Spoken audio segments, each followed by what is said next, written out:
Itulah Bapa, kerinduan setiap anak-anak-Mu, selalu dekat dengan Engkau, tinggal di dalam hadirat-Mu. Itulah kenapa saat ini kita ada di tempat ini, kami rindu bersukacita, kami rindu memuji, mengagungkan Engkau. Kami juga rindu untuk mendengarkan suara-Mu ya Bapa. Itulah sebabnya kami datang menghadap tahta-Mu yang maha kudus. Ampunilah segala dosa, segala kesalahan kami, ketidakpantasan, ketidakpatutan kami di hadapan-Mu. Perkenankan kami ya Bapa, kiranya Engkau sendiri yang berkenan berbicara kepada setiap kami. Pakailah anak-Mu ini untuk menyampaikan isi hati-Mu. Tolong dan berkati kami semua. Urapilah kami dan berikan kami hikmat, sehingga kami boleh mengerti apa yang menjadi maksud dan isi hati-Mu. Terlebih Bapa, boleh kami lakukan di dalam hidup kami, sehingga kami boleh menjadi saksi-Mu yang berkenan, di mana Engkau kami tempatkan. Terima kasih ya Bapa, berbicaralah, ambil alih sepenuhnya, dan biarlah semuanya hanya untuk hormat kemuliaan-Mu. Di dalam nama Yesus kami sambut firman-Mu. Haleluya. Mari setiap kita yang siap katakan bersama saya, amin, amin, amin. Silahkan kembali duduk Bapak Ibu Saudara yang dikasihi Tuhan. Sungguh hari ini merupakan hari yang penuh sukacita. Amin. Hari yang sangat istimewa. Kenapa saya katakan istimewa? Karena kita boleh merayakan kenaikan Tuhan Yesus ke surga. Lebih dari itu, hari ini bertepatan dengan saudara-saudara kita yang lain yang merayakan hari raya Idul Fitri. Oleh sebab itu dalam kesempatan yang baik ini, tak lupa saya mengucapkan kepada siapapun saudara saya yang merayakan Idul Fitri, selamat merayakannya dan mohon maaf lahir dan batin. Bapak Ibu Saudara, saya percaya kalau saat ini saudara ada, sebagaimana saudara ada, semuanya oleh karena Tuhan. Amin saudara. Itulah sebabnya kita mesti senantiasa bersyukur di dalam hidup kita. Beri terlebih dahulu kemuliaan bagi Tuhan kita sebelum mendengarkan kebenaran firman Tuhan. Baik, sekali lagi saya juga akan sapa saudara-saudara saya dimanapun berada yang mengikuti live streaming, Shalom. Ya, Shalom saudara semuanya yang ada di tempat ini, yang di atas Shalom. Ya, Bapak Ibu saudara yang dikasihi Tuhan, suatu kali Tuhan Yesus berkata kepada para muridnya. Dia mengatakan, aku tidak akan meninggalkan kamu sebagai yatim piatu. Aku datang kembali kepadamu. Yatim piatu adalah seseorang yang tidak memiliki orang tua, tidak memiliki ayah dan tidak memiliki ibu. Itu berarti ketika Tuhan Yesus berkata kepada para muridnya, aku tidak akan meninggalkan kamu sebagai yatim piatu, Tuhan Yesus sedang memposisikan dirinya sebagai orang tua dan para muridnya sebagai anak. Sebagai orang tua, tugasnya tidak hanya mengajar, tetapi juga mengasuh, mendidik, membesarkan, mendewasakan. Bahkan kalau secara duniawi sampai mengentaskan anak-anaknya. Amin Bapak Ibu Saudara. Tetapi kalau kita baca sekilas, kita enggak hati-hati baca ayat ini, dan kita punya pengetahuan yang lain, maka sepertinya ayat ini jadi aneh. Kenapa?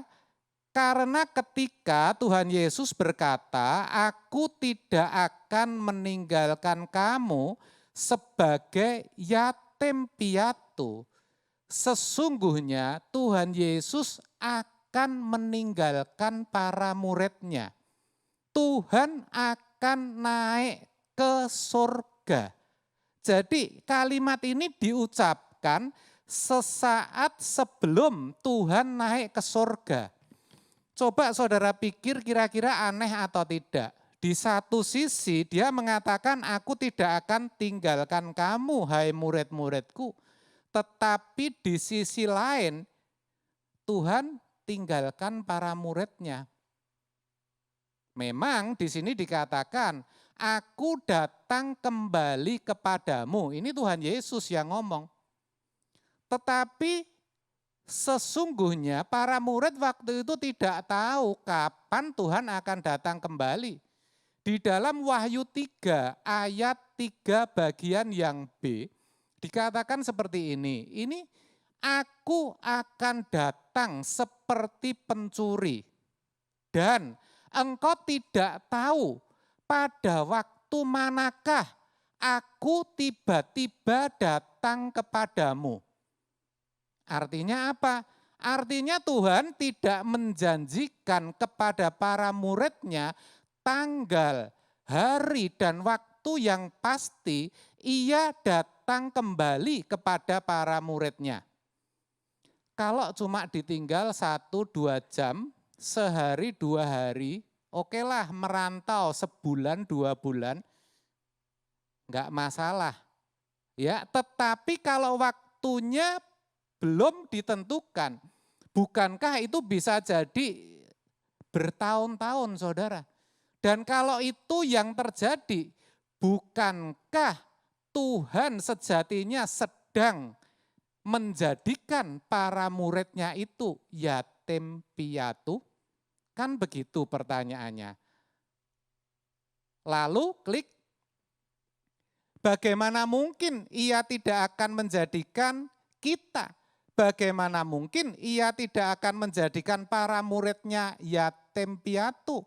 Dengan kata lain, kalau dia tinggalkan para muridnya, apalagi naik ke surga, bukankah itu malah menjadikan para murid yatim piatu? Maksud pertanyaan itu seperti itu, saudara.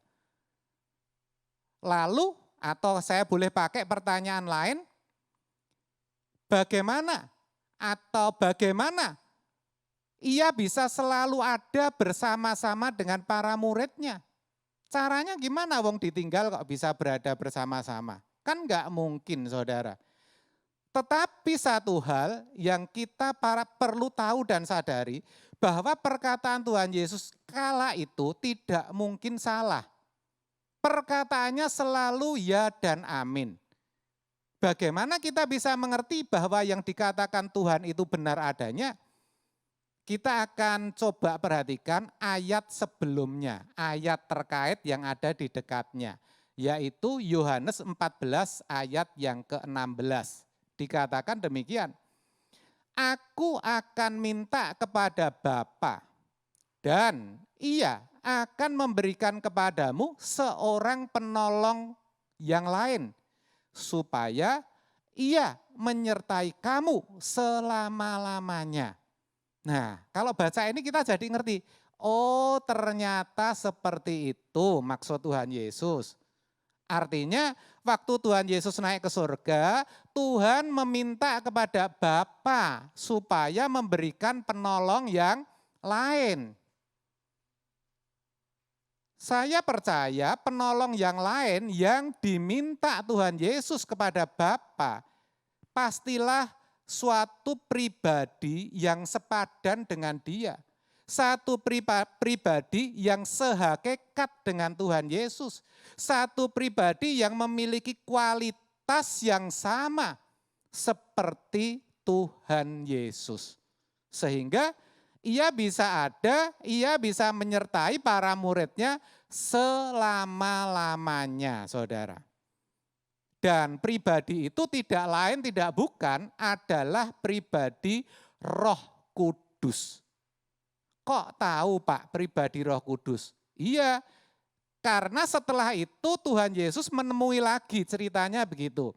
Menemui lagi para muridnya, bahkan dia berpesan supaya para muridnya itu tidak meninggalkan Yerusalem. Kisah Para Rasul 1 ayat yang ketiga.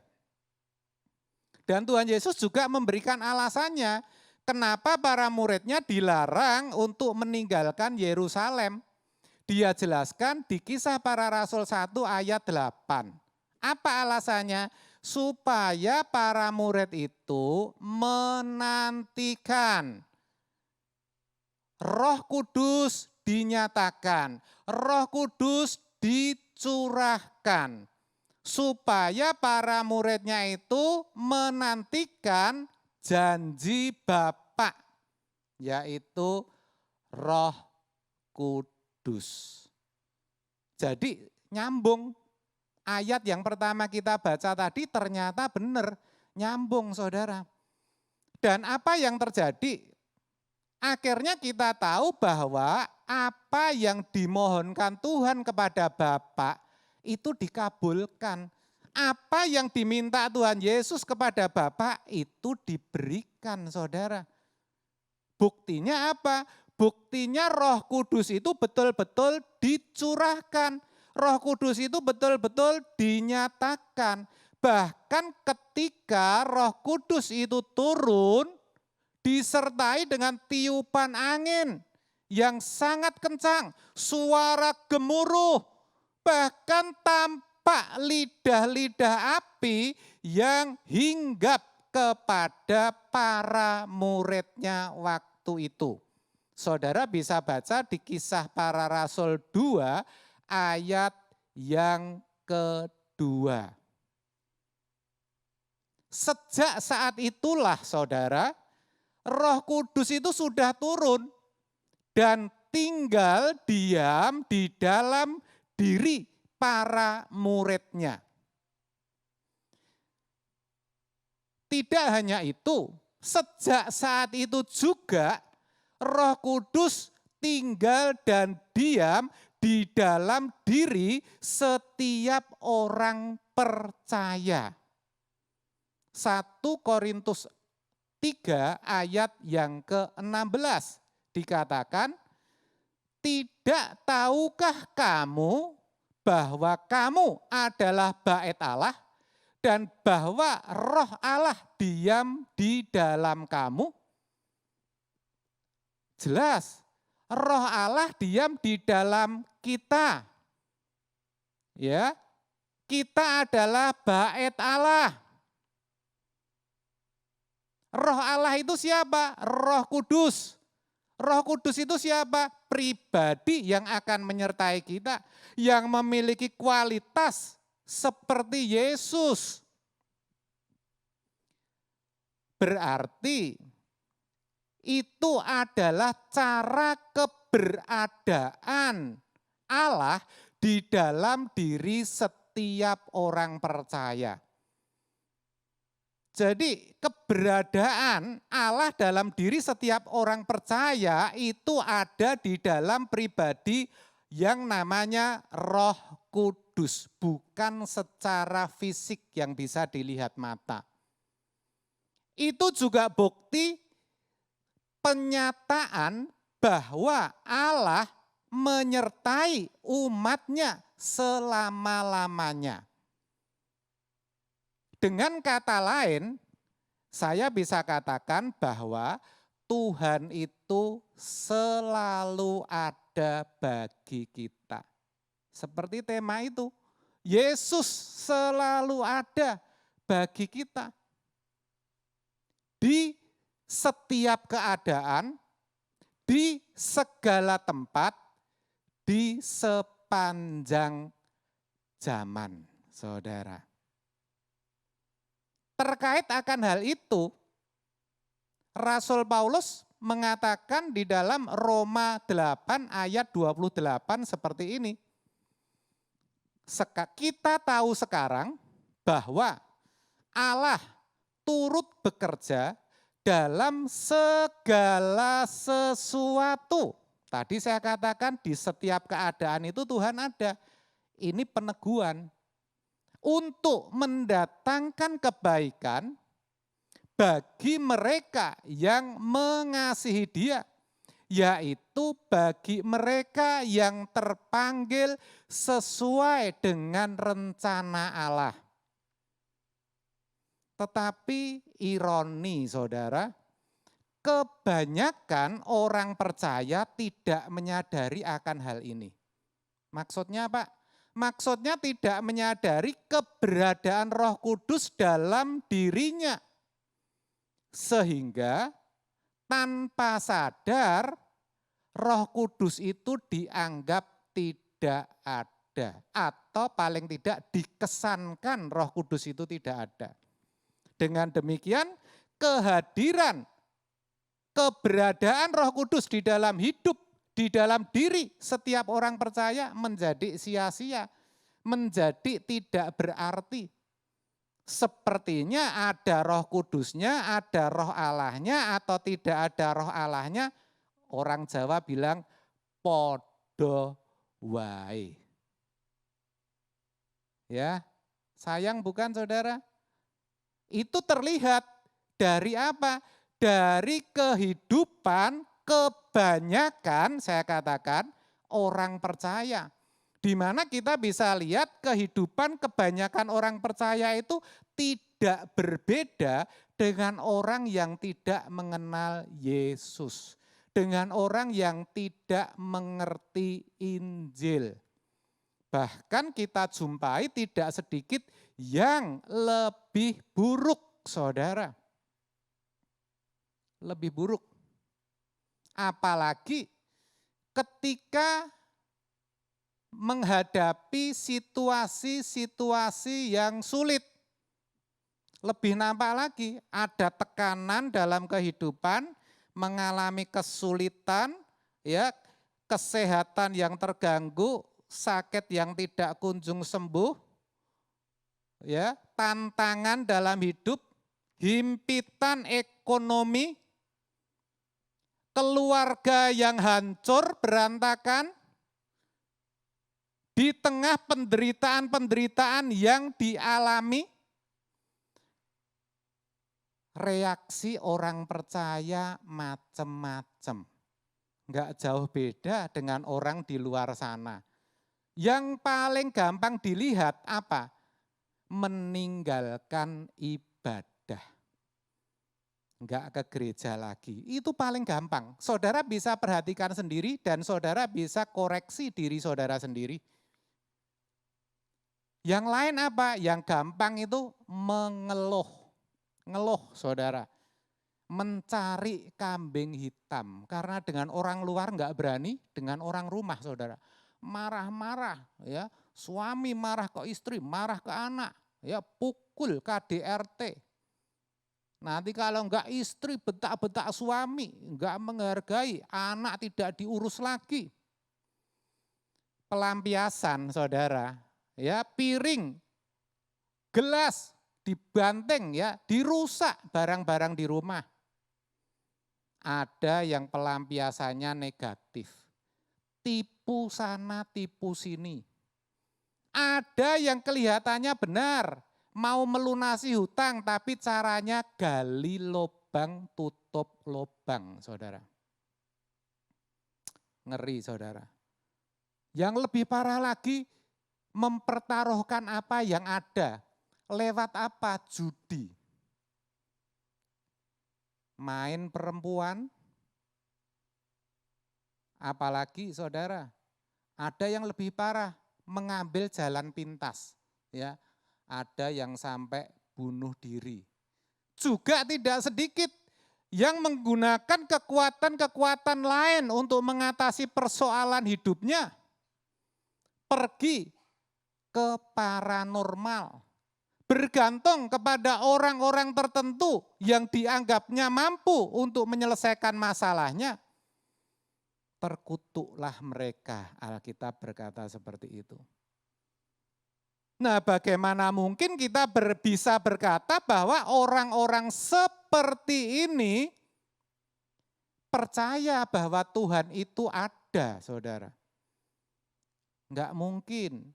Ke gereja sih masih barangkali, tetapi dari tindakannya itu tidak menunjukkan imannya. Itu namanya ateis praktis. Seperti itu. Banyak kejadian yang seperti itu. Orang-orang seperti ini tidak mungkin percaya bahwa Allah, bahwa Tuhan Yesus itu selalu ada bagi dirinya. Enggak, saudara, enggak. Padahal saya mau kasih tahu, ya, Tuhan sejatinya memang ada. Bahkan dia bangkit, dia hidup. Tadi di Roma 8 ayat 28, ya, tidak hanya itu, dia turut bekerja. Artinya apa? Ambil bagian, ikut merasakan. Dan semua yang Tuhan lakukan dikatakan untuk mendatangkan kebaikan. Memang saudara, sepertinya ketika kita membutuhkan Tuhan, sepertinya Tuhan tidak ada. Kita berdoa seakan-akan Dia tidak menjawab. Senyap, sepertinya Tuhan tidak ada. Tetapi saya mau katakan kepada saudara, meskipun demikian, Allah kita yang kita kenal di dalam nama Yesus, Allah yang hidup, Allah yang bangkit, dan Allah yang patut dipercayai. Dia adalah Allah yang layak untuk dipercayai, saudara. Kalau cuma bicara doa saudara gak dijawab, saudara sepertinya tidak menemukan Tuhan atau Tuhan meninggalkan saudara. Tuhan Yesus pun mengalami hal yang demikian, saudara. Itu Tuhan Yesus, apalagi saudara dan saya. Suatu kali Tuhan Yesus berkata begini, Eloi, Eloi, lama sabachthani. Allahku, Allahku, mengapa engkau meninggalkan aku? Itu seruan kepada Bapa di surga. Di mana ketika Yesus tergantung di kayu salib, sepertinya Bapa yang di surga diam, senyap, membiarkan anak tunggalnya menderita. Tetapi saudara perlu tahu, Yesus tidak menaruh curiga sedikit pun kepada Bapaknya. Bahkan di situasi seperti itu, ia masih mempercayai Bapaknya. Di akhir perjalanan hidupnya, Tuhan Yesus mengatakan, ke dalam tanganmu ya Bapa, aku serahkan hidupku, aku serahkan nyawaku. Apa enggak luar biasa, saudara? Sayang, ini tidak banyak disadari oleh orang percaya. Itulah kenapa tadi saya katakan reaksinya ketika terjadi tekanan, kesulitan, dan penderitaan dalam hidup ini jadi macam-macam. Makanya penting saudara kita minta penjagaan daripada Tuhan. Kalau kita berdoa, minta supaya Tuhan jaga kita. Agar apa? Agar kita senantiasa dalam setiap reaksi kita dalam setiap perbuatan kita, kita berkenan. Ada pujian gini. Jagaku ya Bapa, lindungi aku, agar ku dapat tidak bercela di hadapan-Mu. Peganglah tanganku, beri kekuatan sampai akhir hayatku di hadapan-Mu Bapa, aku berkenan.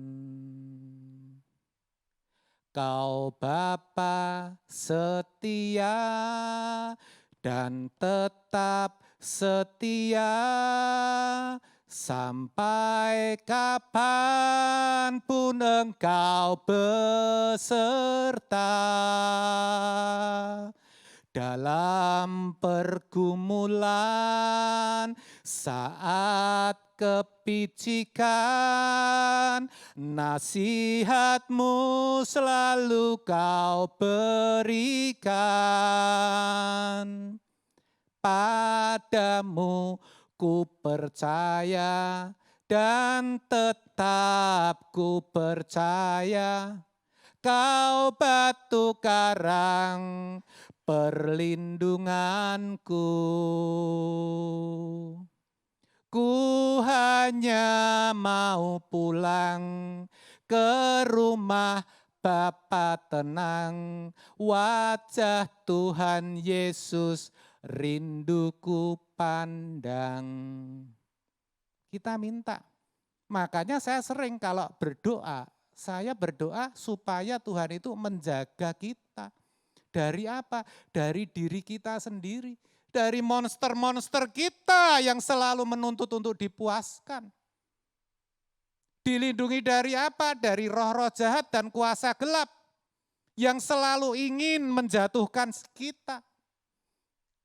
Dari apa? Dari dunia, pengaruh dunia yang semakin jahat ini. Dari apa lagi? Dari segala malapetaka, bencana, sakit, penyakit yang tidak mendatangkan berkat kekal. Dari apa lagi? Dari orang-orang yang berniat jahat terhadap kita. 5 poin, saudara. Nah, itulah kenapa dalam keadaan apapun, Allah yang kita kenal di dalam Tuhan Yesus adalah Allah yang patut kita percayai. Oleh sebab itu dalam kehidupan kita, ketika saudara berteriak supaya hutang saudara lunas, supaya saudara bisa melunasi hutang saudara, ketika saudara memohon agar penyakit saudara berlalu, keluarga saudara dipulihkan, masalah-masalah saudara diangkat, ya, saudara harus mempercayai bahwa Tuhan itu tetap ada. Meskipun dia senyap, meskipun dia diam, meskipun sepertinya doamu tidak dijawab, tetapi ketahuilah, justru pada saat itu dia hadir. Justru pada saat itu saudara ada di dalam hadiratnya. Dia justru sedang memegang tangan saudara, sedang memberikan kekuatan, sedang memberikan penghiburan, bahkan sedang menunjukkan jalan-jalannya, menunjukkan rencananya, saudara. Dalam keadaan seperti itulah, meskipun dia tidak nampak, bahkan sekalipun saudara sampai enggak mampu sama sekali, seolah-olah enggak berdaya, Tuhan menggendong saudara.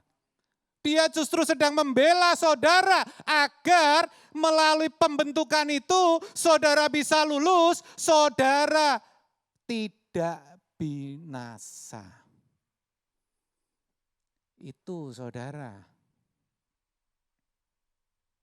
Sayang, 1000 sayang saudara. Gak banyak yang tahu rahasia ini. Gak banyak yang menyadari meskipun sudah Kristen bertahun-tahun. Kenapa? Ada beberapa alasan. Yang pertama, orang itu tidak mengasihi Tuhan. Roma 8:28 mengatakan Allah turut bekerja dalam segala sesuatu untuk mendatangkan kebaikan bagi mereka yang mengasihi Dia. Orang yang mengasihi Dia selalu ada interpersonal interaction. Ada selalu hubungan timbal balik. Ada interaksi dua arah. Tapi kalau orang yang tidak mengasihi Tuhan, jarang-jarang ketemu Tuhan. Pacar yang sejati itu sering ketemu pacarnya, saudara. Amin, saudara. Lah kalau tidak mengasihi Tuhan, mana bisa merasakan kehadirannya. Amin. Yang kedua, kenapa kok kita bisa tidak sadar bahwa Tuhan itu turut bekerja dalam segala situasi? Karena konsep atau cara pandang kebanyakan orang Kristen akan kehadiran Tuhan keliru, salah. Banyak orang Kristen berpikir Tuhan itu hadir hanya di gereja. Jadi kalau mau ketemu Tuhan caranya gimana? Ke gereja. Entar kalau kita pulang dari gereja Tuhan ikut pulang. Memang enggak dikatakan, tapi seperti itu, kesannya itu seperti itu. Memandang kehadiran Tuhan itu ketika mengalami kecelakaan maut tetapi tidak luka sedikit pun. Wah itu Tuhan hadir itu. Tuhan menolong katanya begitu. Loh enggak salah saudara, enggak salah. Tetapi itu dangkal, itu picik saudara, pemahaman seperti itu. Wah tadi saya punya pengalaman indah Pak Bu, kenapa? Saya tadi di ATM nih, ya saya itu mau kena gendam. Tapi enggak jadi karena saya ngomong dalam nama Yesus katanya begitu. Saya terasa, itu Tuhan hadir di situ katanya. Ini pemahaman-pemahaman yang keliru saudara. Karena Tuhan itu ada dan tinggal diam di dalam diri setiap orang percaya. Kemanapun saudara berada dia ada saudara. Dan dia turut bekerja. Nah maka pemahaman konsep pemikiran yang salah ini harus dikikis. Tapi sulit saudara, sulit sudah terlanjur. Kata orang ngake jadi batu saudara, harus telaten. Kalau enggak dibawakan gendam itu kuasi yang keras pukulannya begitu. Amin saudara. Kenapa? Kok tidak bisa tahu bahwa Tuhan turut bekerja? Karena tidak mengalami kehadirannya. Enggak bisa menghayati Allah yang hadir. Enggak bisa menghayati Allah yang bangkit dan hidup. Maksudnya apa? Loh, kan sudah saya khotbahkan saudara, tanggal 2 Mei sore hari. Tapi saya datangnya pagi itu Pak. Saya udah lupa itu Pak. Oh ya enggak apa-apa, saudara bisa buka YouTube channel saya. Dibuka, diketik, menghayati kehadirannya. Entar keluar, dipelajari, didengarkan. Supaya apa? Supaya saudara bisa memiliki satu pemahaman yang utuh dan lengkap saudara. Enggak sepotong-sepotong. Nah kalau saudara cuma tahu ini, saya ngomong menghayati kehadirannya, saudara enggak ngerti lagi. Kalau saya jelasin 1 jam lagi nih saudara. Betul saudara? Karena tanpa sadar tema-temanya ini sebetulnya dari Bu Gembala. Tapi ternyata saya sendiri baru sadar kok nyambung semua ya. Nyambung tuh saudara, yang saya sampaikan tuh nyambung. Mulai dari kenapa Tuhan mati, itu sudah saya khotbahkan. Setelah itu mengenal kuasa kebangkitannya, nyambung. Lalu nyambung lagi menghayati kehadirannya, nyambung. Sekarang apa? Yesus selalu ada bagi kita. Ternyata juga nyambung. Lah besok minggu saya akan bicara tentang memahami Pentakosta dengan benar. Karena tepat ya, kita akan memperingati hari apa? Pentakosta. Pertanyaannya kita ngerti enggak? Lah makanya akan saya sampaikan besok minggu pagi, saudara. Kembali ke topik kita tadi. Nah sekarang bagaimana saudara? Kalau saudara berkata, Pak aku itu percaya kalau Tuhan itu ada, lah buktikan. Jangan cuman pinter ngomong tentang iman. Jangan cuman pinter berdebat, bantah-bantahan, enggak ada habisnya saudara. Jangan cuma bisa berkata, ya amin aku percaya. Lah buktikan kepercayaanmu. Caranya Pak, ya lewat reaksimu. Ya, lewat perbuatanmu. Ketika hidupmu ada dalam himpitan ekonomi, ketika masalahmu belum selesai, sakitmu belum sembuh. Ya kan, buktikan saudara. Bahwa saudara tetap semangat. Tidak putus asa. Tidak ngelokro saudara. Tetapi apa? Tetap berjuang, tetap berjuang. Berjuang untuk apa? Menemukan jalan keluar. Kok gitu Pak? Iya karena Tuhan itu sudah sediakan jalan keluar untuk setiap persoalan dan pergumulan saudara. Cuman itu tidak datang sendirinya. Saudara harus menemukan apa di bawah bantal atau di balik kursi. Kalau kelakarnya seperti itu saudara. Saudara harus menemukan. Dan saudara harus sadar bahwa Tuhan sedang membentuk saudara. Bahwa masalah saudara, himpitan hidup saudara, penderitaan yang saudara alami. Itu nutrisi jiwa yang disediakan arsitek agung kita, Tuhan kita Yesus Kristus. Supaya jiwa kita, iman kita bisa terbangun. Kita tidak binasa, nutrisi jiwa itu harus ditelan saudara, jangan dilepeh. Banyak yang dilepeh, berontak-berontak gitu saudara. Amin saudara. Tahu saudara? Dan saudara harus bisa menemukan berkat kekal. Apa maksud Tuhan di balik itu semua? Apa Tuhan maksudnya? Apa yang saya harus berubah dalam hidup saya? Tanya pada Tuhan, jangan kepada yang lain.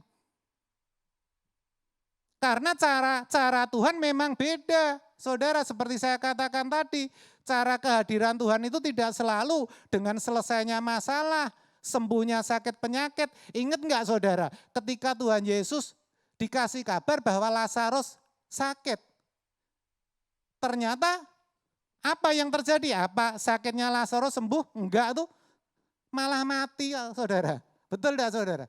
Ketika ibu Yesus mengetahui pesta pernikahannya kacau, ya dia ngomong kepada Yesus untuk bantu, Yesus enggak bantu tuh. Apa kalau Yesus enggak bantu, Lazarus enggak bangkit, berarti Yesus enggak ada? Ada saudara. Jadi kalau masalah saudara belum selesai, Tuhan itu tetap ada lah. Saudara temukan berkat kekal itu apa, maksud Tuhan itu apa. Amin. Sehingga saudara bisa menjadi orang Kristen yang sejati, yang tough, kuat, tidak bisa digoncang oleh keadaan apapun. Karena tahu bahwa Tuhan adalah penolong hidup kita. Tahu bahwa Tuhan selalu ada dalam hidup kita. Amin. Tuhan Yesus memberkati.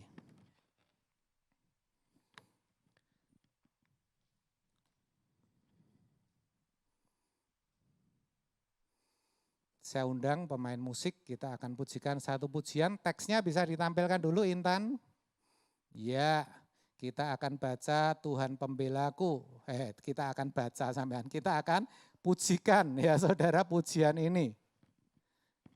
Ingat saudara, dalam segala persoalan yang saudara hadapi, ya sesungguhnya Tuhan sedang membela hidup saudara supaya saudara tidak binasa.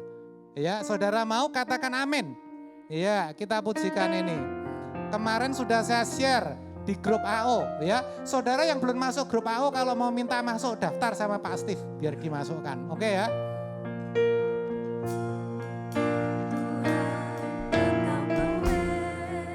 Lagu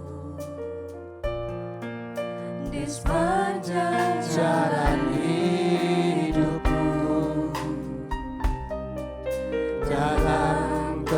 rasakan dalam pencobaan, Kau buktikan setiamu.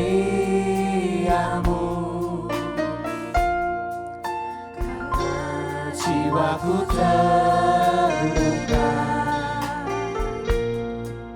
aku lemah tak berdaya,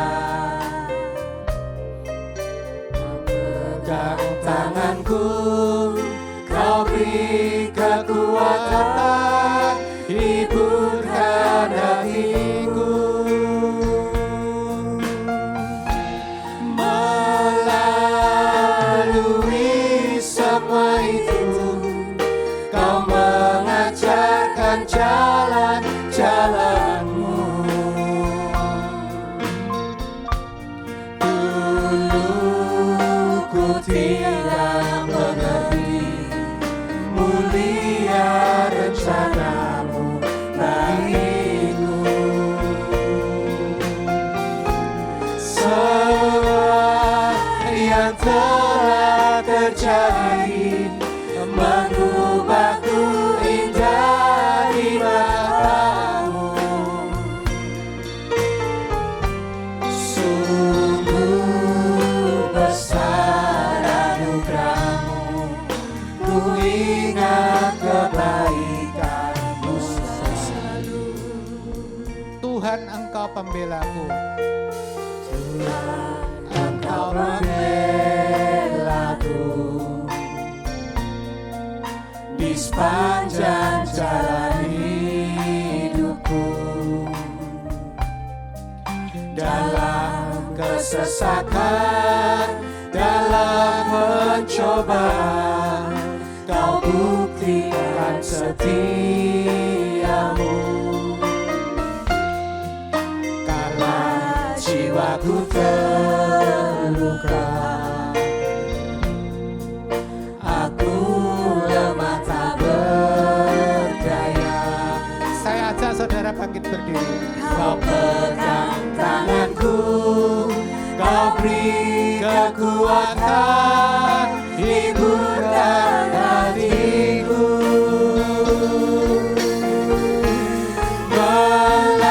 Melalui semua itu, Kau mengajarkan jalan-jalan-Mu. Dulu ku tidak mengerti mulia rencana-Mu bagiku. Semua yang telah terjadi mengubahku indah di mata-Mu. Sungguh besar anugerah-Mu, ku ingat kebaikan-Mu selalu. Renungkan kebenaran firman Tuhan yang saudara sudah dengar, saudara. Jadi di saat-saat sulit, dan saya percaya saat ini saudara dalam posisi itu, saudara sedang di wilayah itu. Secara pribadi tentu sebagai hamba Allah saya tidak mengerti apa yang menjadi pergumulan dan persoalan hidupmu. Tetapi ingatlah saudara, jangan bergantung kepada siapapun, termasuk bergantung kepada hamba Tuhan. Tetapi bergantunglah hanya kepada Tuhan. Karena Dia selalu ada, bahkan tinggal diam di dalam dirimu. Jangan sia-siakan keberadaannya. Milikilah kepekaan. Cari tahu apa yang Tuhan mau, apa yang harus engkau lakukan. Dan temukan jalan keluar yang sudah disediakan. Percayalah, semuanya akan berakhir, semuanya akan selesai, semuanya pasti berlalu. Jadi jangan sekali-kali putus asa, jangan sekali-kali undur, tetaplah setia. Karena Tuhan kita juga Tuhan yang setia. Haleluya. Sekarang saudara pujikan pujian ini sendiri, biar jemaat sendiri diiringi musik. Tuhan, Engkau pembelaku. Pembela.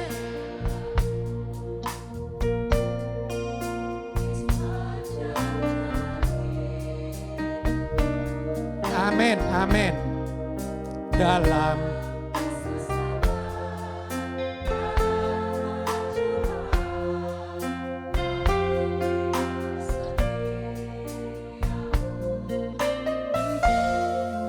kala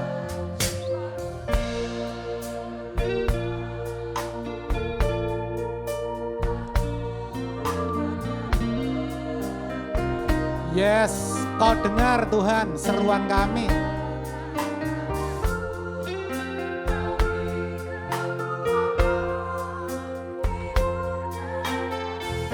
Sama-sama. Melalui semua itu, Kau mengajarkan jalan-jalanmu.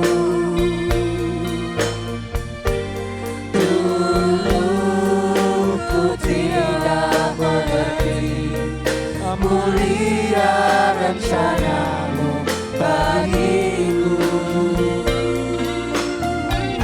Semua yang telah terjadi mengubahku indah di matamu.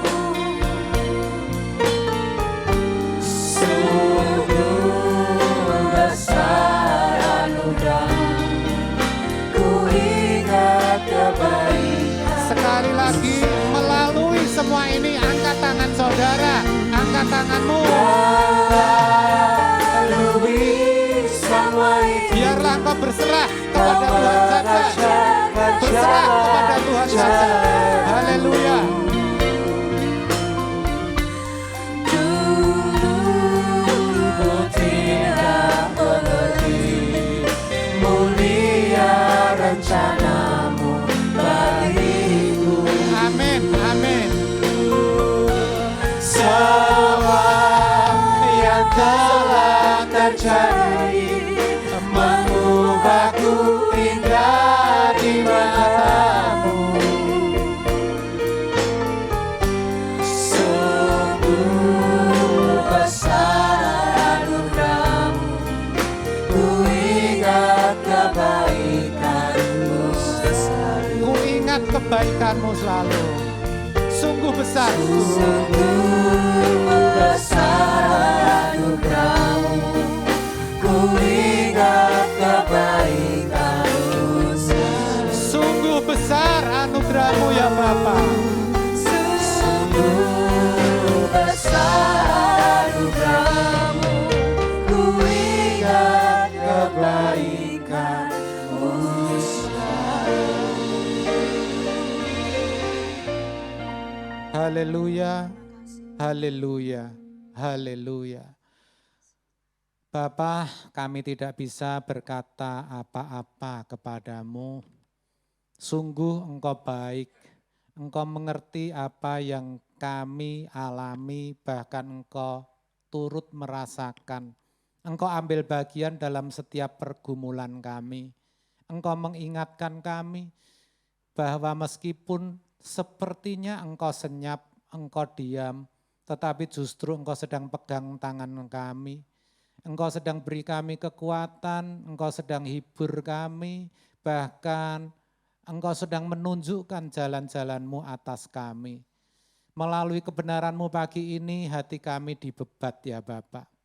Kami sadar kami tidak akan putus asa, kami tidak akan undur daripada-Mu. Kami tidak akan menyia-nyiakan keberadaan-Mu di dalam diri kami.